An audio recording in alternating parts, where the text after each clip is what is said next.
اکثر مرد حضرات اذان پڑھتے ہیں بچے کے کان میں بھی یا جمعے کے ٹائم پہ بھی، عورت کے حوالے سے اس کے بارے میں کیا حکم ہے؟ عورت پڑھ سکتی ہے اذان؟ عورت جو 5 وقت اور نماز جمعہ کی اذان ہے نا، جی جی اس میں چونکہ بلند آواز ضروری ہے، تو آپ جانتے ہیں کہ قرآن کریم میں عورت کی آواز کا بھی پردہ ہے، تو اس لیے جو 5 وقتی نماز اور جمعے کی اذان ہے یہ عورت نہیں پڑھ سکتی۔ صحیح ہے۔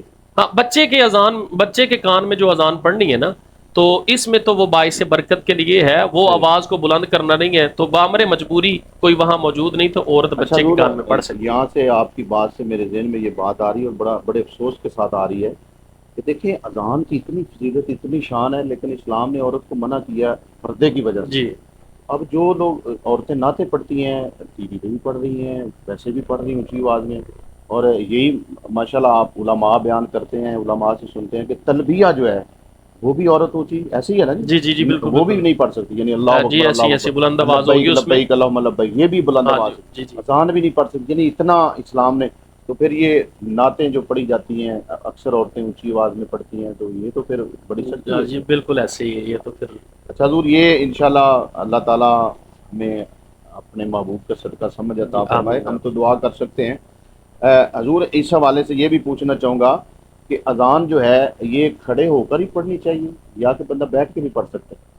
اگر تو جیسے پہلے میں نے ذکر جی کیا جی ہے کہ صحت مند جو تندرست ہے اس کے لیے تو ہے کھڑے ہو کے پڑھے، صحیح ہے لیکن اگر کوئی مؤذن بامر مجبوری کسی وجہ سے صحیح ہے معذور ہو چکا ہے، صحیح یا اس وقت اس کی ٹانگوں میں درد یا اتنی صحیح شدید ہے کھڑا نہیں ہو سکتا، صحیح، تو وہ بیٹھ کے اذان پڑھ سکتا ہے، مطلب عذر شرعی ہے تو جو پھر پھر پڑھ سکتا ہے۔ صحیح۔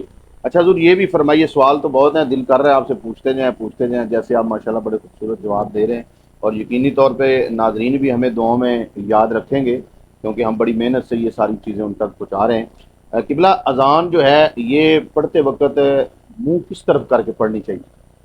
سنت تو یہی ہے کہ قبلہ شریف کی طرف منہ ہونا چاہیے، صحیح ہے اور اگر دائیں بائیں، ہاں اذان کے دوران جب حی علی الصلاۃ کہنا ہے تو پھر جی دائیں طرف منہ پھیرنا ہے، صحیح اور جب حی علی الفلاح کہنا ہے تو پھر صحیح بائیں جانب منہ پھیرنا ہے۔ ویسے قبلہ رو ہو کے اذان پڑھنا یہ سنت طریقہ ہے۔ صحیح